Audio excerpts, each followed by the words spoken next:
Hello guys, welcome back to tax tuber. Income tax department ने ITR form notify कर दिए हैं for assessment year 22-23। आज इस वीडियो में हम डिस्कस करेंगे कि कौन सा आईटीआर किस पर्सन को एप्लीकेबल है, मींस कौन सा आईटीआर आपको फाइल करना है। तो चलिए वीडियो शुरू करते हैं। ITR 1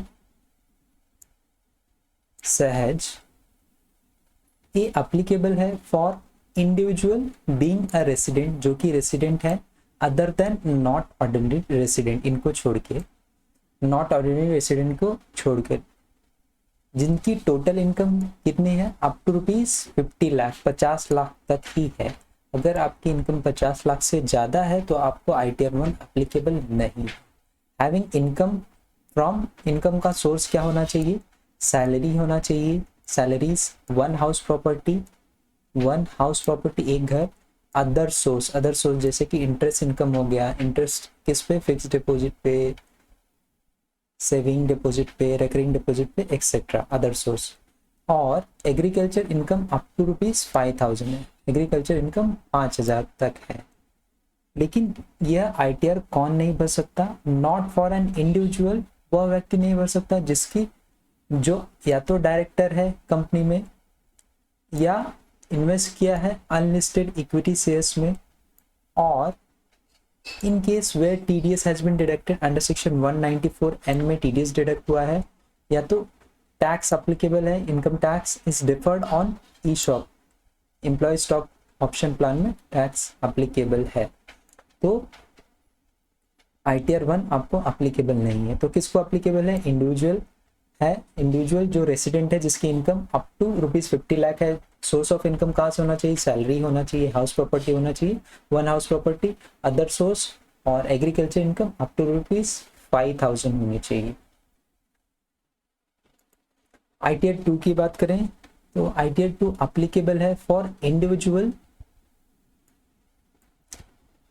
individuals and HUF, individual और हिंदू अनडिवाइडेड फैमिली को not having income from profits and gains of business or profession। Individual और एचयूएफ को एप्लीकेबल है जिनकी इनकम बिजनेस या प्रोफेशन से ना हो, means other than business profession वाली इनकम यहाँ पे आएगी आईटीआर 2 में।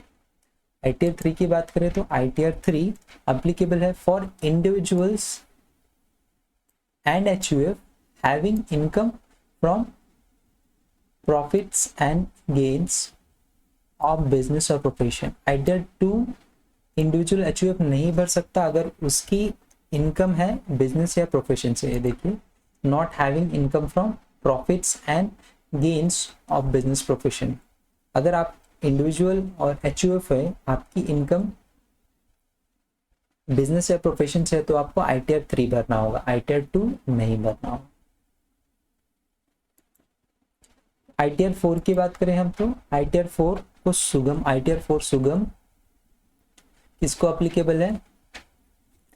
For individuals, HUF and firms partnership firm other than LLP को छोड़ के, लिमिटेड लायबिलिटी पार्टनरशिप, जो कि रेसिडेंट है, having total income up to ₹50 lakh है, जिनका इनकम टोटल इनकम 50 लाख तक है।